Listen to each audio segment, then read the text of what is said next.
ready for AHIMA's RHIA exam? My name is Dr. Sabree, and I'm here to help you find out. Kendra holds a BS degree in Health Information Management from DeVry University, a Master of Science degree in Instructional Design and Technology from Walden University. Dr. Kendra then completed her doctoral work in Health Higher Education Leadership and Management at Capella University. Over the years, Dr. Kendra held numerous leadership positions in health information management in several hospitals throughout the Tampa Bay area.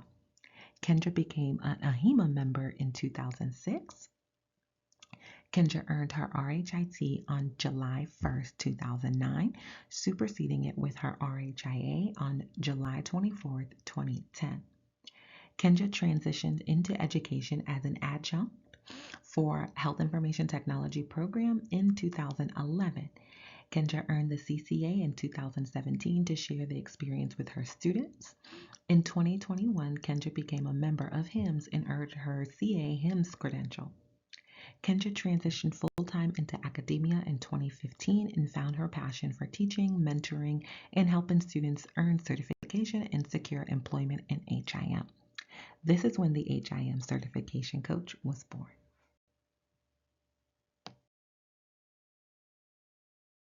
Okay, so we have a few things that I want to cover on our agenda tonight. First things first, I want to give you all an introduction to the RHIA exam. I want to dive into the domains. I want to provide some recommended resources to help you study, okay? I then want to give you some effective preparation strategies, some test-taking tips, and then additional resources and support, and then we can open it up for questions. I am going to link my previous YouTube video below for the most recent exam update. So you can watch that first or you can watch that after this so you can get a better understanding of what to expect. But in a nutshell, the RHIA is a timed exam, right? Candidates have 3.5 hours to complete the exam. The total number of questions on the exam is 150. There are 130 scored items and 20 pretest items. The exam is given in a computer-based format. So I want to encourage you guys to read the candidate guide, okay? There's some good stuff in there, especially as it relates to appointment changes and extensions. So, did you know that you can reschedule your exam for free if you do so within 15 business days before your exam? Outside of that, the fee to reschedule is $30. So for more information, you can see page 11 in the candidate guide. Another thing, most people aren't aware that you can extend your ATT. What's the ATT? That's your authorization to test. So when you file your RHIA application and it gets approved, right? AHIMA will then send you an authorization to test, which gives you your valid testing dates. It's going to be a 4-month period. Now, I encourage people to not schedule all the way at the end of the ATT, right? Because then if something happens and you need to reschedule, then there's no more room left on the ATT. But in case you weren't aware, you could extend your ATT for a $50 fee, okay? AHIMA allows up to 3 extensions. So for more information, see page 12 of the candidate guide. All right, so let's dive into the domain. Okay, domain 1 is data and information governance. This is worth 17 to 20% of your exam, meaning that you can expect anywhere from 22 to 26 questions. Domain 2, compliance with access, use, and disclosure of health information. This is your lowest domain. It's worth 15 to 18%, meaning that you can expect anywhere from 20 to 23 questions. Domain 3, data analytics and informatics. This is worth 23 to 26% of your exam, meaning that you can expect anywhere from 30 to 34 questions. Domain 4, revenue cycle management. This is worth 20 to 23% of the exam. meaning that you could expect anywhere from 26 to 30 questions. Last but not least is Domain 5, Management and Leadership. This is worth 23 to 26% of the exam. Again, you can expect 30 to 34 questions. The question that I get the most is, what must I study? What must I have? Okay, so there is going to be two must have resources, which you can. I want you to do a couple things first. I want you to check your school books, right? Because these may have been included in your curriculum, so you might actually have them, even if it's electronic. Okay, if you don't have them, you can check Amazon or you can check Chegg. You can buy them or you can rent them. I encourage people to buy them. That way you have access, right, forever versus renting them. Then it kind of forces you to use them within a certain time period. Okay, so the first one is going to be the Oats and Waters, the sixth edition. Okay, and then next is going to be the AHIMA's RHIA prep book, which is going to be the most recent 10th edition. Okay.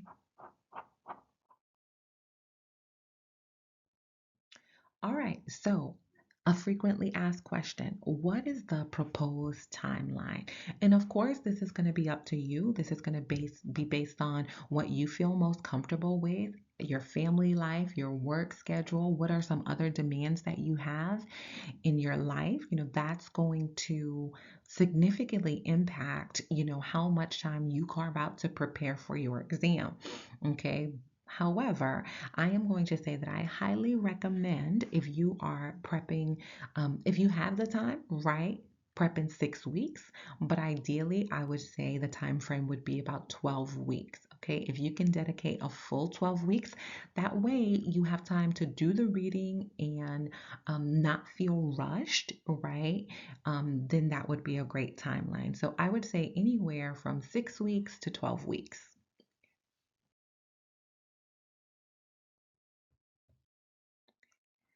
So, test taking tips, okay?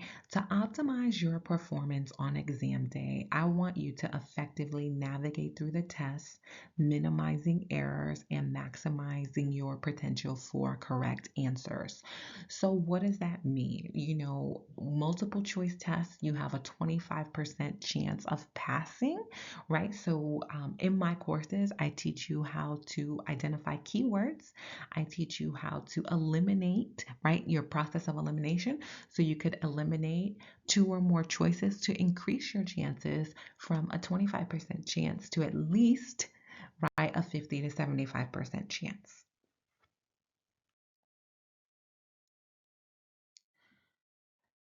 So Erin did a webinar for us either last year or the year before. So I'm going to link that below as well for you guys to check that out in case you haven't done so already. But some other resources that I would recommend is going to be the TQ blog, Qualified and Calm if you're someone who suffer with anxiety or testing anxiety, right?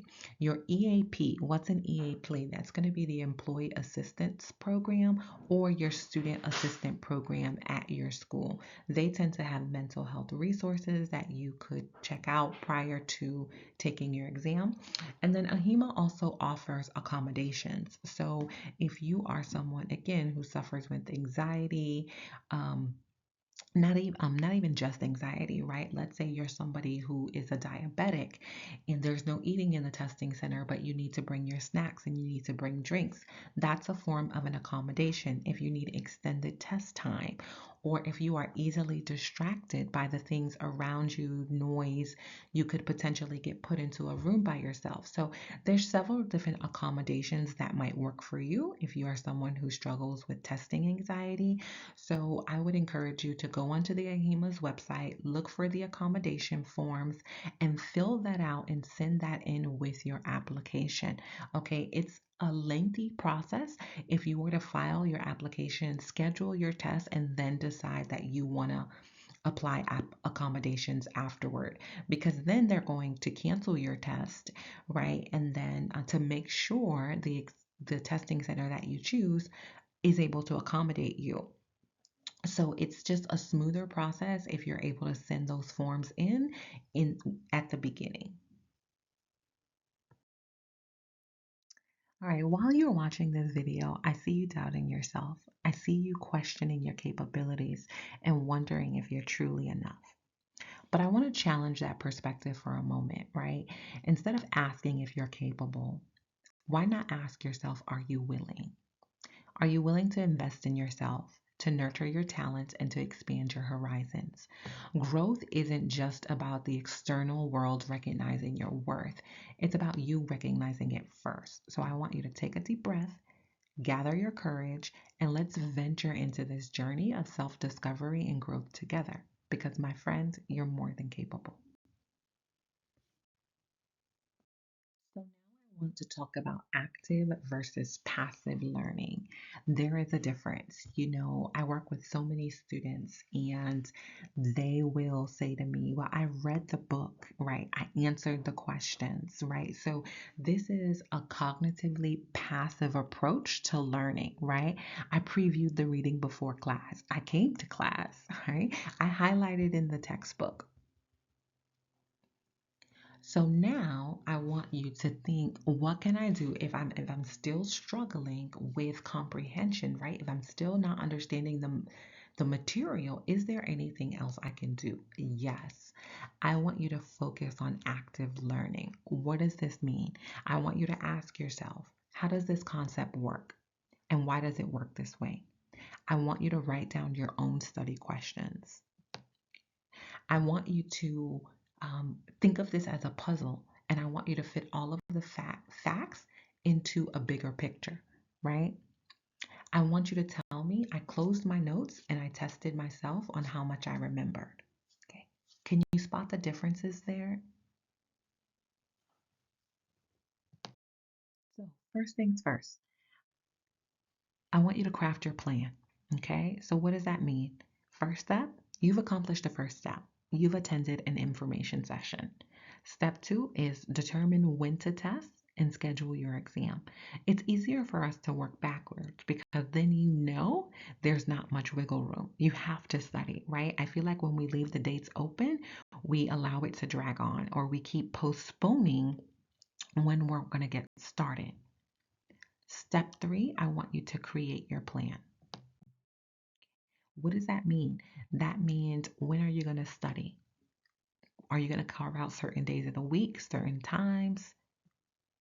How many weeks are you going to give yourself? Right? After you do that, step four, I want you to gather your resources. I want you to sort your resources by domain. Step five, now this is the part where you begin studying. Step six, I want you to identify any gaps in knowledge, right? What does that mean? What do I not understand? Is there any domain that I struggle with the most? Now I want you to look around your environment. Who can help you bridge this gap, right? Do you have any friends working in this domain? Who do you know? Go to your LinkedIn profile, right? Do I need a tutor? So some additional resources and support, okay? On our website, we have flashcards, which I am going to link below. We offer one-on-one tutoring sessions. We have Zoom Q&A sessions if we're prepping as a group. We offer mock exams for RHIT and RHIA, and then we offer a variety of textbooks if you need them. But I do want to encourage you to use the textbook that I mentioned before because that's where the item writing takes place, right? When they create the test, that's the book that they're using to create the test. So I don't want you to venture out into all these different resources if you don't have to, because that gets even more expensive and even more time consuming. Now, what questions do you have for me? Be sure to comment below.